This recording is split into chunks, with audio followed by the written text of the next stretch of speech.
wafdigii ballaadhnaa uu hogaaminayay wasiirka wasaaradda kalluumaysiga iyo kheyraadka badda mudane cali jaamac faarax buureed ayaa maanta ku soo laabtay magaalada Berbera kadib markii muddo 7 cisho ay ku maqnaayeen xeebaha gobolada bari ee Somaliland. wafdigaasi oo ka koobnaa wasiirka wasaaradda kalluumaysiga iyo kheyraadka badda agaasimaha guud ee wasaaradda kalluumaysiga mudane maxamed cilmi aadan ilkacase agaasima waaxeedyada wasaaradda iyo qaar ka mid ah shaqaalaha wasaaradda kalluumaysiga. wafdiga ayaa waxa uu howlo shaqo ku tagay magaalooyinka Xiis, Maydh, Laasqoray iyo magaalooyinka u dhaxeeya Berbera ilaa Laasqoray. booqashada wafdiga ayaa ujeedadeedu ahayd u kuurgalka kalluumaysatada iyo kalluunka isla markaana waxay qalabka kalluumaysiga u qaybinayeen kalluumaysatada dhammaan magaalooyinka wafdigu soo maray.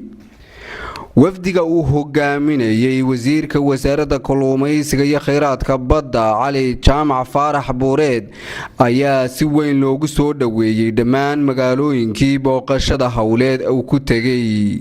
waxaana uu wasiirku shirar la galay kalluumaysatada, odayaasha, madaxda laamaha kala duwan ee magaalooyinkaasi wafdigaasi ballaadhan ee uu soo maray. magaalada Laasqoray ayaa waxay ka mid ahayd magaalooyinkii sida diiran loogu soo dhaweeyay wafdiga uu hogaaminayay wasiirka kalluumaysiga, iyada oo dadweynaha reer Laasqoray wafdiga ay kaga hor yimaadeen meel magaalada Laasqoray u jirta 15 kiiloomitir. wasiirka iyo wafdigiisa ayaa waxa ay lug ku galeen magaalada Laasqoray iyada oo ay galbinayaan shacabka reer Laasqoray. wasiirka kalluumaysiga iyo kheyraadka badda ayaa meel fagaara ah kala hadlay shacabka reer Laasqoray, waxaana uu kula dardaarmay inay xoojiyaan wadajirkooda isla markaana ay dowladda Somaliland gacan ka siiyaan horumarka ballaadhan ee ay ka wado dalka. waxaana ugu ballan qaaday dadweynaha reer Laasqoray in dowladda Somaliland wixii adeeg aasaasi ah ee ka dhiman ay si dhaqsi ah u dhameystiri doonto. wasiirka wasaaradda kalluumaysiga ayaa waxa uu intaasi kadib kormeer ku soo maray warshada kalluunka ee magaalada Laasqoray iyo dekedda magaalada Laasqoray oo aan hadda shaqayn, balse wasiirka kalluumaysiga wuxuu ugu bishaareeyay dadweynaha reer Laasqoray in sanadka soo socda dib u dhis ballaadhan lagu sameyn doono dekedda magaalada Laasqoray. wasiirka oo arrimahaasi ka hadlayana waxa uu yidhi: waxaan rajaynaynaa xaggii iskuulka, xaggii caafimaadka, hay'ad walba intii ay khusaysay inaan hordhigi doono oo aan iyada ku dadaali doono. ciidanka waa ognahay, rajaynaynaa ganacsatadii hore ugu jirtay iyo ciddii ku biiri kartaba in la kiciyo warshada magaaladii ka bartahay. Laasqoray magaceedu warshadaasu ku dheeraa.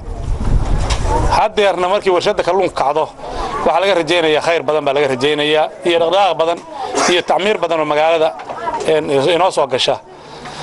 nimankii mulkiilayaasha ahaa iyo rag badan baan ka wada xiriiray arrintaas. wixii annaga ay nooga baahan yihiin diyaar baan u leenahay inaan la qabanno, waxaana rajaynaynaa inay kacdo. waxaan u qoray 3 meelood in dekedihii yaryarka ah kalluumaysiga oo jadadka ahaa laga sameeyo. Laasqoray iyo Berbera iyo meesha la yiraahdo Saylac.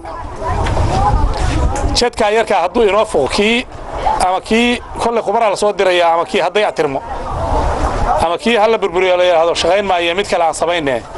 jadka yarka hadduu inoo dhismo oo aan jecelnahay sida aan ku ballansanayn qoliyii hawsha waday in sanadka bilowgiisa la bilaabo. wax badan baa ina kaga maartay hawlaba inuu kaga nasanaynaa. wafdiga hogaaminayay wasiirka kalluumaysiga kheyraadka badda ayaa waxay kormeer ku soo mareen buurta caanka ah ee ku taala magaalada Maydh ee loo yaqaano Rabshiga, taasi oo ku dhex taala badda dhexdeeda.